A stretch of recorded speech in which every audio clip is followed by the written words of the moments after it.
नुकताच एक अजब प्रकरण समोर आलंय। उत्तर प्रदेशातील आग्रा येथील बिंदू कटरा चौकी परिसरात 6 वर्षापूर्वी एका मुलीचा विवाह झाला होता। इतक्यात एक तरुण तिच्या सासरच्या घरी भाड्याने खोली घेऊन राहू लागला। आधी सून आणि भाडेकरू यांच्यात मैत्री होती। मैत्रीचं रूपांतर प्रेमात कधी झालं ते दोघांनाही कळलं नाही। लवकरच दोघांमध्ये प्रेमसंबंध निर्माण झाले।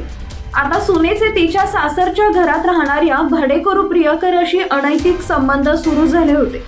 सुनेने आपल्या 5 वर्षाच्या निरागस मुलाला दुसऱ्या खोलीत बंद केल्याचा आरोप आहे। रात्रीच ती भाडेकरूच्या खोलीत गेली। रात्री सासूला जाग आली तेव्हा सून आपल्या खोलीत नसल्याचं पाहून त्यांना धक्काच बसला। त्यांनी सुनेचा शोध सुरू केला। शोध घेत असताना सासू भाडेकरूच्या खोलीजवळ पोहोचली तेव्हा तिला थोडा संशय आला। सासूने दार उघडले असता तिला एकाच खोलीत भाडेकरू आणि तिची सून दिसली।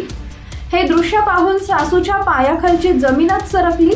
सासूने सुनेची तक्रार तिच्या आईकडे केली, मात्र सुनेच्या आईनं जे काही उत्तर दिलं ते ऐकून सगळेच थक्क झाले। सुनेच्या आईने तिच्या सासूलाच खोट्या गुन्ह्यात अडकवण्याची धमकी दिली। मात्र या संपूर्ण प्रकरणाची तक्रार सासूने सदर पोलीस ठाण्यात केली। या संपूर्ण प्रकरणी पोलिसांनी आता सून, भाडेकरू आणि सुनेच्या आईविरुद्ध गुन्हा दाखल केलाय।